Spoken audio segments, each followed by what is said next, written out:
Praise the lord. ఈరోజు ఫిబ్రవరి 22వ తేదీ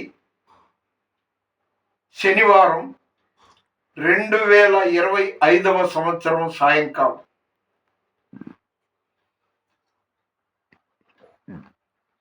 నేను డాక్టర్ని కాదు, ఇంజనీర్ని కాదు, మెకానిక్ని కాదు,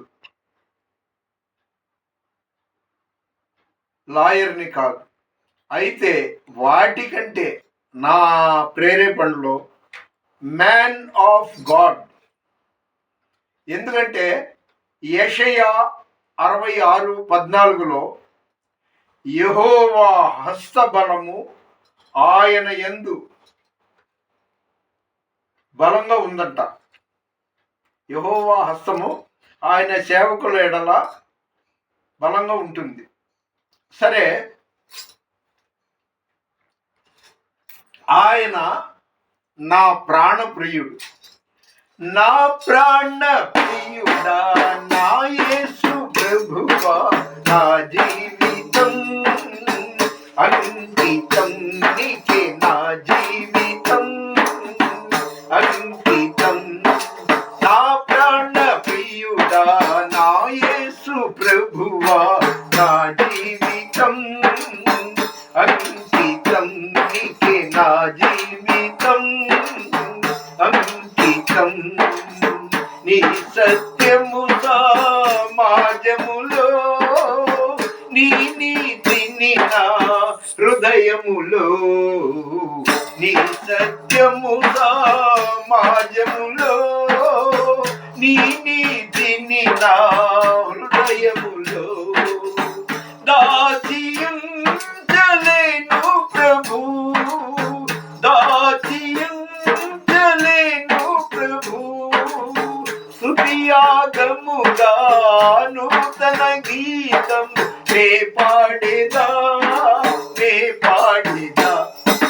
నా ప్రాణ ప్రియుడా, నా యేసు ప్రభువా, నా జీవితం అంకితం నీకే, నా జీవితం అంకితం. నా ఎడ నీకున్న తాళంపులు బహువిస్తారములయ్యున్నవి. నా ఎడ నీకున్న తాళంపులు బహువిస్తారములయ్యున్నవి. వాటిని వివరించి చెప్పాలని, వాటిని వివరించి చెప్పాలని, అవి ఎన్నియును లెక్కకు మించిన వయ్యున్నవి, వయ్యున్నవి.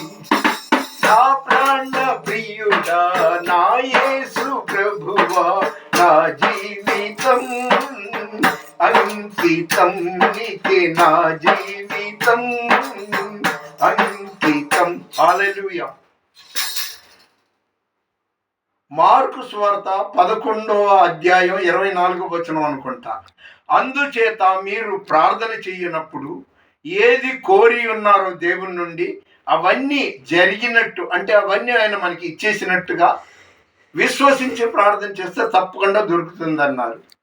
మరి అస్తమానం నాకు దిస్ జనరేషన్ ప్రాఫెట్, ఈ తరం ప్రవక్తగా దేవుడు నన్ను ప్రేరేపించాడు. అది ఎలాగంటే ఇర్మియా 1వ అధ్యాయం 5వ వచనంలో కాబోసు ఓ మాట ఉంది. గర్భములో నిన్ను రూపింపక మునిపే ఎరిగి తిని, గర్భము నుండి నువ్వు బయటికి రాకముందే నిన్ను జనములకు ప్రవక్తగా ఏర్పాటు చేశానని దేవుడు చెప్తున్నాడు. అదేవిధంగా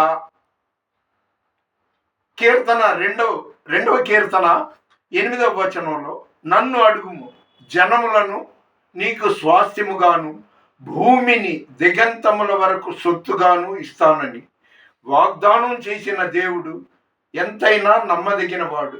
కాబట్టి హెబ్రీ 6:14లో ఒక మాట చెప్పి ముగిస్తాను.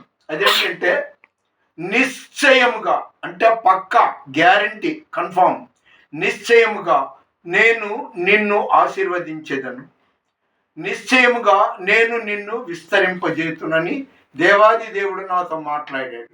అది ఆత్మీయ మెదడుతో, ఆత్మీయ ఆలోచనతో మనం రిసీవ్ చేసుకుని అందరూ చదువుతారు ఆ మాట, కానీ అది నాకే వర్తిస్తుంది, నాకే అన్వయించబడింది అని తెలుసుకోవటానికి ముందు మనం ఆత్మీయంగా యేసునందు ఎక్కువగా బైబిల్ నందు పఠనాశక్తి కలిగి ఉంటే అది ప్రతి ఒక్కరికి అన్వయించి వస్తుంది. కానీ దేవుడు అది ఎప్పుడు నాకు ప్రేరేపించి చెప్తుంటాడు.